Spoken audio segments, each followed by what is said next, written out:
అన్నదాత అన్నదాత మీ అన్నదాత, చెమటోడ్చి ఆహారాన్నందించే రైతన్న, అనునిత్యం నీ కండదండగా నిలిచే నేస్తం ఎవరన్నా.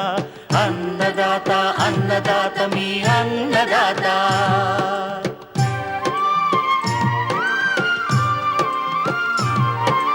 నూతన రీతుల సాగుబడికి, నూరింతలు పెరిగే దిగుబడికి సూచనలిచ్చే సస్య రక్షణకు, పశు పోషణకి శాస్త్ర విజ్ఞానం అందించి ముందుకు నడిపే తెలుగు రైతు భారతదేశానికి మకుటం అయ్యేలా తీర్చిదిద్దే ఆశయంతో మిమ్ము మేలు కొలిపేది అన్నదాత.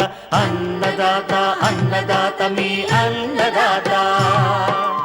అన్నదాత అన్నదాత మీ అన్నదాత. అన్నదాత ప్రేక్షకులకు నమస్కారం. ఈనాటి ముఖ్యాంశాలు: యాసంగి వరిలో వరిఈగ ఆకునల్లి నివారణ, జీడి మామిడి దిగుబడులను ప్రభావితం చేసే పరాగ సంపర్కం, తేనెటీగల ప్రాముఖ్యత, తెలంగాణలో వేసవి అపరాల సాగు,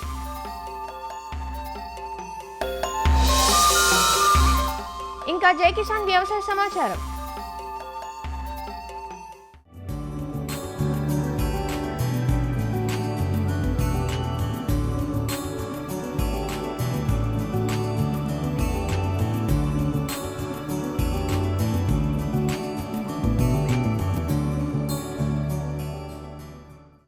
తెలంగాణ జిల్లాల్లో నీటి లభ్యత ఉన్న రైతులు యాసంగి వరిని సాగు చేస్తున్నారు.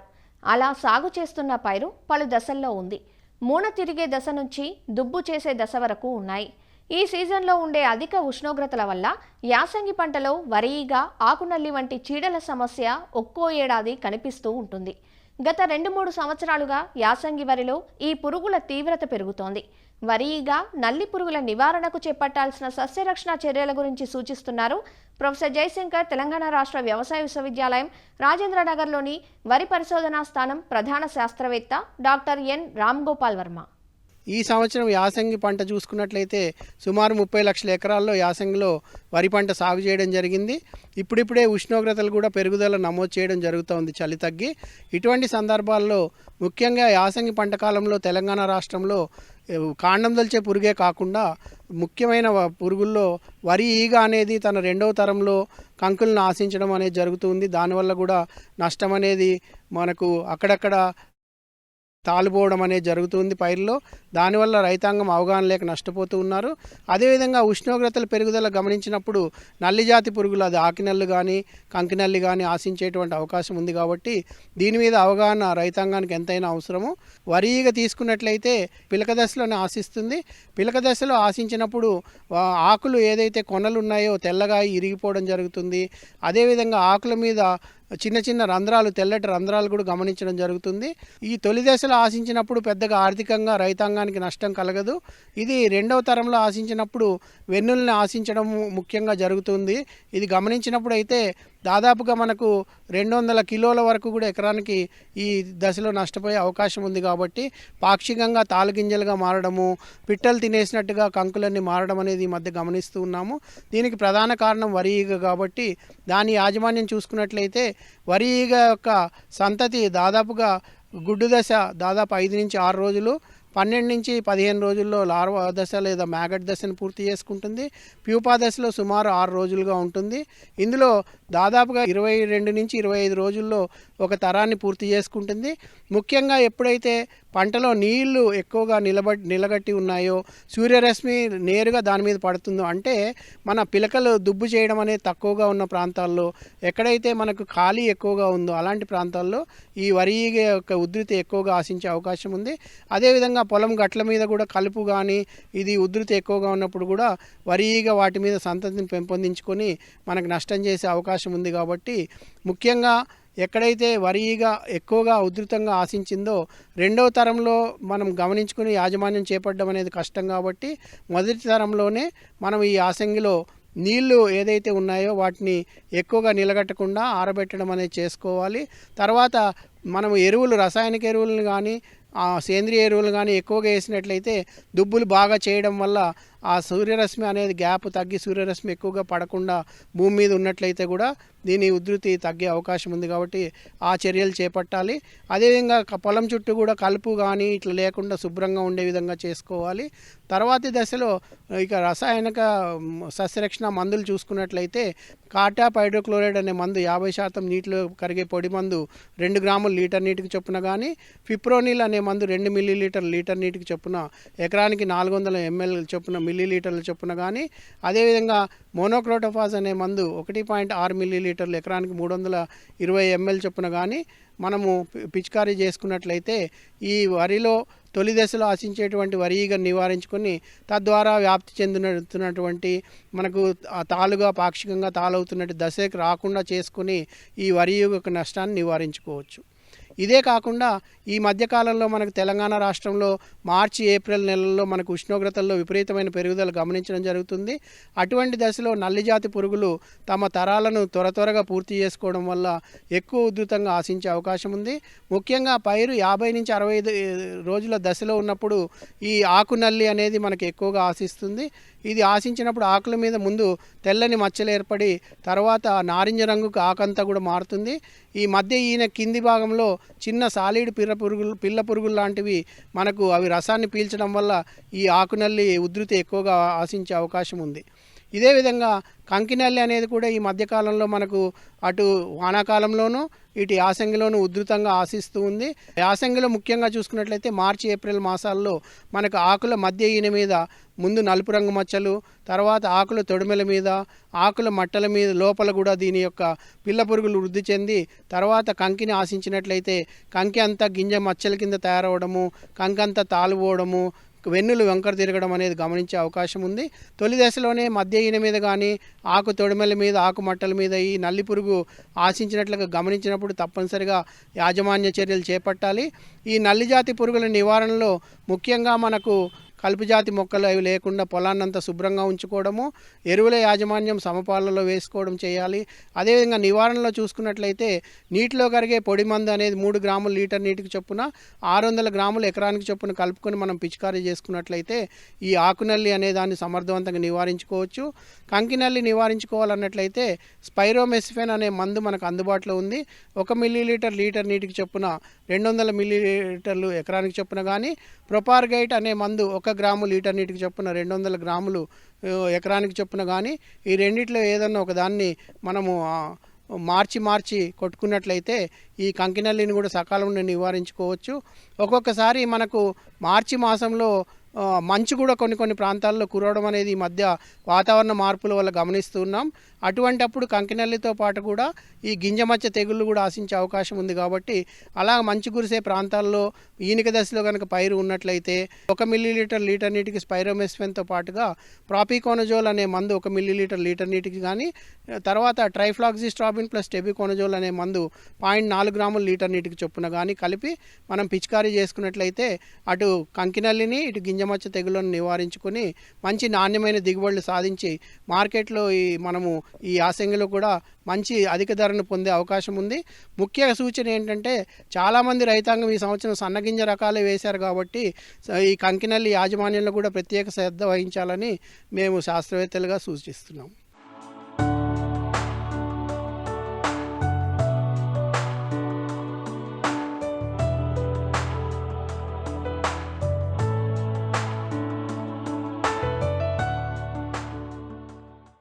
తెలుగు రాష్ట్రాల్లో వేసవి పంటగా పండించే అపరాల్లో ముఖ్యమైనవి పెసర, మినుము. అన్ని కాలాల్లోనూ అన్ని రకాల నేలల్లోనూ సాగు చేసేందుకు వీలుగా ఉన్న ఈ అపరాల పంటలను రైతులు ఖరీఫ్, రబీ, వేసవి ఇలా 3 కాలాల్లోనూ పండిస్తూ ఉంటారు. ఇవి స్వల్పకాలంలోనే చేతికొస్తాయి. తక్కువ సాగు ఖర్చుతో రైతుకు ఆదాయాన్ని, భూమికి సారాన్ని అందిస్తాయి. వేసవి పంటగా పెసర, మినుము పంటలను రైతులు జనవరి 2వ పక్షం నుండి ఫిబ్రవరి చివరి వరకు విత్తుకుంటూ ఉంటారు. ప్రాంతాలకు అనుగుణంగా రకాలను ఎంపిక చేసుకోవటం, యాజమాన్యంలో సమగ్ర పద్ధతులను ఆచరణలో పెట్టడం వల్ల మంచి దిగుబడులు పొందే అవకాశం ఉంటుంది.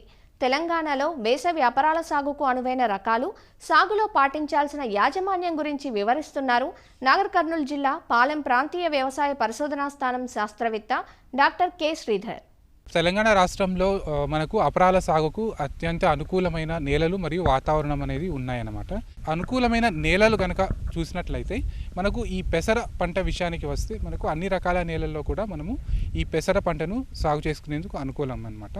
కానీ మినుము పంట విషయానికి వస్తే మనకు ఈ బరువైన నేలలు మరియు నల్లరేగడి నేలల్లో సాగు చేస్తే మనకు ఈ మినుము అనేది దిగుబడి ఎక్కువగా రావడానికి అవకాశం ఉంటుంది. రకాలు కనుక చూసినట్లయితే మనకు పెసర విషయానికి వస్తే మనకు ఈ MGG 295 అనే ఒక రకము, దాదాపుగా మనకు ఒక 60 నుంచి 65 రోజుల కాల పరిమితి కలిగిన రకము.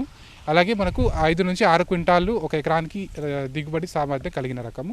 ఇదే కాకుండా మనకు WGG 37 అనే రకం ఉంది, ఏకశిల అనే రకము. ఇది కూడా 60 నుంచి 65 రోజుల కాల పరిమితి కలిగి 5 నుంచి 6 క్వింటాల దిగుబడి ఎకరానికి సాధించేందుకు అవకాశం ఉంటుంది. ఇదే కాకుండా మనకు MGG 347 అనే రకము, మదిరా పెసర అనే రకము.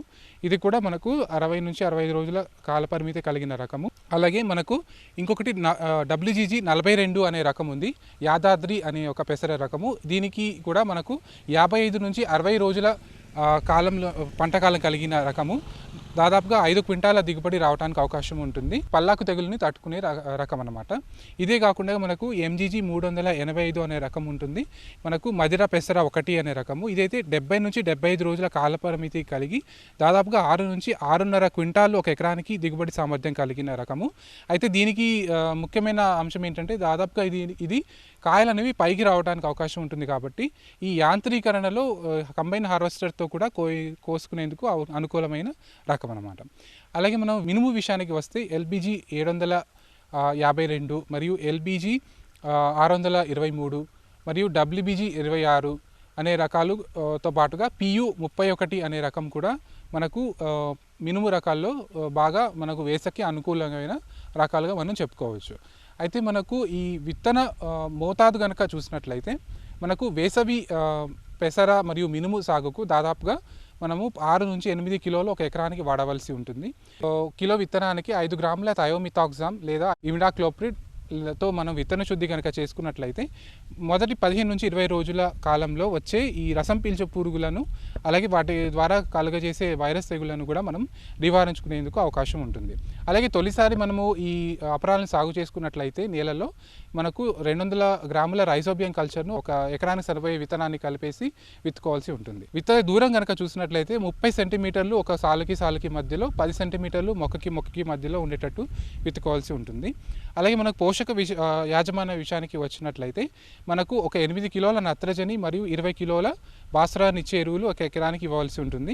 మన సూటి ఎరువుల రూపంలో ఇచ్చినట్లయితే ఒక ఎకరానికి 18 కిలోల యూరియాతో పాటుగా 125 కిలోల సింగిల్ సూపర్ ఫాస్ఫేట్ని ఇవ్వవలసి ఉంటుంది. అలాగే DAP రూపంలో ఇవ్వవలసి వస్తే 50 కిలోల DAP ఒక ఎకరానికి సరిపోతుంది. అలాగే మనకు కలుపు యాజమాన్య విషయానికి వస్తే మనకు తొలి దశలో విత్తిన వెంటనే మనకు పెండిమిథాలిన్ అనే ఒక కలుపు నాశినితోటి మనము ఒక ఎకరానికి 1 లీటర్ మందును పిచికారీ చేసుకోవాల్సి ఉంటుంది. మొలిచిన కలుపును నివారించుకునేందుకు మనకు వెడల్పాకి మొక్కలు ఎక్కువగా ఉన్నట్లయితే ఇమేజతపైర్ అనే ఒక కలుపు మందుతో 300 మిల్లీలీటరు, లేదా మనకు గడ్డి జాతి కనుక ఎక్కువ ఉన్నట్లయితే ప్రొపాక్విజాఫాప్ అనే ఒక మందును 250 మిల్లీలీటర్లు ఒక ఎకరానికి కలిపి పిచికారీ చేసుకోవాల్సి ఉంటుంది.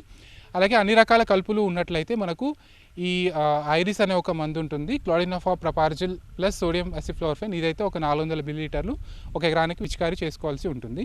ఇంకోటి నీచి యాజమాన్య విషయానికి వచ్చినట్లయితే ఈ పెసర మరియు మినుము పంటల్లో దాదాపుగా కీలక దశలు అంటే మొగ్గ దశ మరియు గింజ నిండే దశ అనేది కీలక దశలు. అంటే దాదాపుగా 20 నుంచి 30 రోజులకు ఒకసారి మరియు 40 నుంచి 40 రోజులకు ఒకసారి మనం నీటి తడిని ఇస్తే దిగుబడులు తగ్గకుండా ఉంటాయి.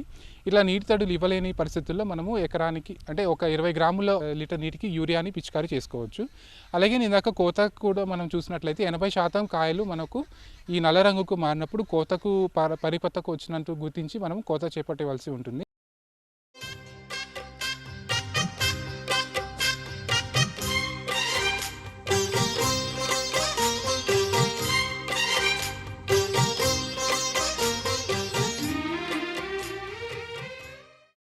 ఆంధ్రప్రదేశ్ రాష్ట్ర సముద్ర తీర ప్రాంతంలో దాదాపు 1,50,000 హెక్టార్లకు పైగా సాగులో ఉన్న తోట పంట జీడి మామిడి. సాగు విస్తీర్ణం అధికమే అయినా దిగుబడులు మాత్రం దిగదుడుపుగానే ఉంటున్నాయి.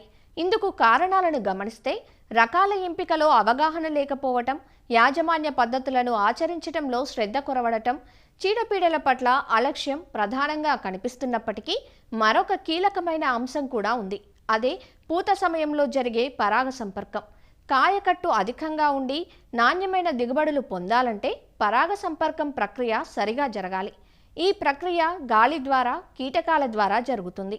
కీటకాలలో తేనెటీగలు ప్రధానమైనవి. తేనెటీగల్లో ఏ రకాలు పరాగ సంపర్కానికి ఉపయోగపడతాయో, నాణ్యమైన దిగుబడులలో వీటి పాత్ర ఎంత కీలకమో తెలియజేస్తున్నారు పార్వతీపురం మన్యం జిల్లా రస్తాకుంటబాయి కృషి విజ్ఞాన కేంద్రం ఉద్యాన శాస్త్రవేత్త డాక్టర్ ఎస్ శ్రీనివాసరాజు. జీడి మామిడి తోటల్లో మన రాష్ట్రంలో సుమారు 1,50,000 హెక్టార్లతో పైన సాగు చేయబడుతుంది. కానీ దిగుబడులు దేశ దిగుబడుల కన్నా చాలా తక్కువగా ఉన్నాయి. ఈ దిగుబడులు పరిశీలించినట్లయితే ముఖ్యంగా ఏంటంటే సీలింగ్ ఆర్చర్డ్స్ ఎక్కువగా ఉండడము, మేలైన రకం లేకపోవడం అనేది రెండో కారణము. 3 సిఫార్సు చేయబడిన ఎరువులు వాడకపోవడము, సరైన యాజమాన్య పద్ధతులు పాటించకపోవడము అనేవి అతి ముఖ్య కారణాలు అయితే ఇంకొక ముఖ్యమైన కారణము పరాగ సంపర్కము లోపించడం వల్ల కూడా మనకి దిగుబడులు అనేవి అంత ఆశాజనకంగా లేవు. ఈ పరాగ సంపర్కం ఏంటంటే ఈ జీడి మామిడిలో దీంట్లో 2 రకాలైన పుష్పాలు మనకి అందుబాటులో ఉంటాయి. ఒకటి మగ పుష్పాలు, రెండోది పెర్ఫెక్ట్ ఫ్లవర్స్ కొజ్జా పువ్వులు మనకి రంకు కనిపిస్తాయి. ఈ పెర్ఫెక్ట్ ఫ్లవర్స్ కొజ్జా పువ్వుల శాతము సుమారు 10% ఉంటుంది. రకాన్ని బట్టి ఇది మారుతూ ఉంటుంది. అదేవిధంగా వాతావరణ పరిస్థితులు బట్టి కూడా దీని మార్పు మనకి గమనించవచ్చు. ఈ ఫ్లవర్ ఓపెనింగ్ అనేది యాంథసిస్ అనేది సుమారు మార్నింగ్ మనకి 9 నుంచి మధ్యాహ్నం 2 వరకు జరుగుతుంది. దాని నుంచి వచ్చే పుప్పొడి ఉత్పత్తి అనేది డెహిసెన్స్ అంటాము. ఈ డెహిసెన్స్ అనేది మార్నింగ్ 10 నుంచి మధ్యాహ్నం 12 వరకు జరుగుతుంది. అయితే ఈ పుప్పొడి ఏదైతే ఉంటుందో ఇది కొంచెం తేమతో ఉండడం వల్ల మనకి ఈ గాలితో వ్యాప్తి చేయడం అనేది దీంట్లో చాలా తక్కువగా జరుగుతుంది. సో అందుకు కీటకాలు అనేవి ప్రముఖ పాత్రను ఈ పరాగ సంపర్కానికి దోహద చేస్తాయి. దీంట్లో మనకేంటంటే స్వీయ సంపర్కం అనేది ఈ జీడి మామిడిలో చాలా తక్కువగా జరుగుతుంది. పరాగ సంపర్కమే జీడి మామిడికి దిగుబడులకి దోహదపడుతుంది. అయితే ఈ భారతీయ జీడి మామిడి పరిశోధన స్థానం వాళ్ళు చేసిన రీసెర్చ్‌ని అనుసరించి ఏంటంటే మనకు సుమారు ఒక 40 రకాలైన కీటకాలు ఈ పరాగ సంపర్కానికి అత్యంత అనుకూలమైనవి. అయితే దీంట్లో మనకి ముఖ్యంగా ఈ బీస్ జాతికి చెందినవి ఒక 4, నాన్ బీస్ జాతికి చెందిన ఒక మనకి ఈ కీటము బీస్ అనేవి అత్యంత ఈ పరాగ సంపర్కానికి ఉపయోగపడుతున్నాయని నిర్ధారించడం జరిగింది. వాటి గురించి చూసుకున్నట్లయితే ఎపీస్‌లో 4 తేనెటీగలు అనేవి అత్యంత అనుకూలమైనవి. అయితే మొదటిది ఎపిస్ డార్సెటా. ఈ ఎపిస్ డార్సెట్‌ని మనం ఏమంటామంటే rock bee or giant bee అంటాము. ఇవి జీడి మామిడి చెట్లు బ్రాంచెస్‌లో పెద్దగా తేనెపట్లు పుడతాయి. ఫెరోషియస్‌గా ఉంటాయి. దీనివల్ల మనకేంటంటే జీడి మామిడి పూలని సందర్శించడం చాలా తక్కువగా ఉంటుంది. దీనివల్ల మనకు పరాగ సంపర్కం అనేది అంత ఉపయోగపడకుండా ఉంటుంది. అదే రెండో జాతి అయిన ఎపిస్ ఫ్లోరియా మనం దీన్ని ఏమంటామంటే డ్వార్ఫ్ హనీబీ అంటాము. ఇది మనకి మార్నింగ్ నుంచి మధ్యాహ్నం వరకు ఈ తేనెటీగలు అనేవి ఈ జీడి మామిడి యొక్క పుష్పాలను సందర్శిస్తాయి. దానివల్ల మనకేంటి పరాగ సంపర్కం జరగడానికి చాలా ఆస్కారం ఎక్కువగా ఉంటుంది. ఇక మూడోది ఏంటంటే ఎపిస్ సెరేనా ఇండికా. దీన్ని మనం ఏషియన్ బీ తేనెటీగ అని అంటాము. ఇది ఏంటంటే జీడి మామిడికి ఉపయోగపడే అతి ప్రధానమైన తేనెటీగలు. ఇవి ఎక్కువగా మనకి మార్నింగ్ నుంచి మధ్యాహ్నం వరకు అంటే ఆ టైంలో మనకి ఎప్పుడైతే కరెక్ట్‌గా ఈ పుప్పొడిని చేరవేర్చాలో ఆ టైంలో ఈ తేనెటీగలు ఈ యొక్క జీడి మామిడి పుష్పాలను బాగా సందర్శించి మనకు పాలినేషన్ చేయడానికి చాలా ఆస్కారం ఎక్కువగా ఉంటుంది. ఇక నాలుగోది ఏంటంటే టెట్రాగోనల్లా స్పీసెస్. ముఖ్యంగా మనం దీన్ని ఏమంటామంటే డామర్ బీసు లేదంటే స్టింగ్లెస్ బీన్స్ అంటాము.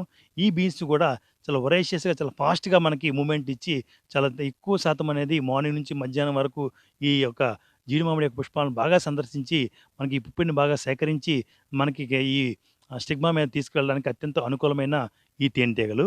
అలాకన్నా నాన్ బీ అంటే వైల్డ్ బీస్ సంబంధించిన ఒక తేనెటీగలు నేను చూసుకున్నట్లయితే మనకి ముఖ్యంగా బ్రాన్సిస్ అనే జాతికి చెందిన తేనెటీగలు అనేవి అత్యంత అనుకూలమైనవి. ఇది చాలా వరేసిగా బాగా తిరిగి మనకి ఈ పుప్పొడిని బాగా సేకరించి ఈ మార్నింగ్ నుంచి మధ్యాహ్నం వరకు ఈవినింగ్ వరకు కూడా బాగా తిరిగి జీడి మామిడి పుష్పాలను బాగా సందర్శించి మనకి ఈ ఫలదీకరణానికి పరాగ సంపర్కానికి అత్యంత అనుకూలంగా చేసే ఈ స్పీసెస్. అయితే ఇవన్నిటి కూడా మనకి మన పరిధిలో ఉండాలంటే మనకి సంవత్సరం పొడవునా ఉండాలంటే మనం కొన్ని మార్గదర్శకాలు మనం చేయాల్సి వస్తుంది. అయితే జీడి మామిడిలో ఏంటంటే ఈ యొక్క నేచురల్‌గా ఉండే ఈ బీస్ కానీ లేక కృత్రిమంగా మనం పెట్టాలనుకుంటే మనం సుమారుగా ఏంటంటే ఒక హెక్టార్‌కు 4 నుంచి 5 తేనెపట్లు కృత్రిమంగా పెట్టాలంటే పెట్టాల్సిన అవసరం ఉంటుంది. కొత్త ఒక్క సమయంలో మనం వీటిని పెడితే మనకు పరాగ సంపర్కం బాగా జరిగి సుమారు 30-40% అధిక దిగుబడులు రావడానికి జీడిమావుల్లో ఎక్కువ ఆస్కారం ఉంటుంది. ఇది కాకుండా ఏంటంటే ఈ బీస్‌ని అట్రాక్ట్ చేసే మనకి కొన్ని మొక్కలను మనం పెంచినట్లయితే జీడి తోటల్లో అప్పుడు కూడా బాగుంటుంది. దానికి సంబంధించి కొన్ని ఏంటంటే రంగూన్ క్రీపరు, అదేవిధంగా మనకి జాన్సన్ గడ్డి, లేదంటే ల్యాంటనా గడ్డి, ఇవన్నీ కూడా మనకి పొలం చుట్టూ వేసుకున్నా లేకపోతే అక్కడక్కడ వేసుకున్నట్టయితే ప్యాచెస్‌గా వేసుకున్నట్టయితే ఈ యొక్క బీ యొక్క యాక్టివిటీని బాగా ఎంకరేజ్ చేసి మనకి మంచి దిగుబడిని ప్రొడక్ట్ చేస్తుంది. అంతే ఇంకొక ప్రధానమైన ఏంటంటే ఇప్పుడు ఈ బీ యాక్టివిటీ అనేది మార్నింగ్ బాగా ఉంటుంది కాబట్టి మనం ఎటువంటి పెస్టిసైడ్స్ జనరల్‌గా ఏంటంటే టీ దోమని మనం నియంత్రించడానికి మనం ఏం చేస్తామంటే ఈ స్ప్రేలు చేస్తూ ఉంటాం. ఈ స్ప్రే అనేది ఈ యొక్క యాక్టివిటీని ఇబ్బంది పెట్టకుండా మనం మధ్యాహ్నం పూట ఎందుకంటే మనం మార్నింగ్ యాక్టివిటీ బాగా ఎక్కువగా ఉంటుంది కాబట్టి డైరెక్ట్ కాంటాక్ట్ అనేది ఈ హనీ బీస్ కానీ ఈ తేనెటీగలకు పడకుండా మన స్ప్రేస్ ఏమున్నా కూడా దాన్ని మధ్యాహ్నం పూటలో మనం మార్చినట్లయితే యాక్టివిటీ బాగా అభివృద్ధి చెంది మనకు బాగా ఉండి మనకు పరాగ సంపర్కానికి బాగా ప్రోత్సహించి మనకి దిగుబడులు సుమారు 30-40% పెంచడానికి చాలా ఉపయోగపడతాయి జీడి మామిడిలో.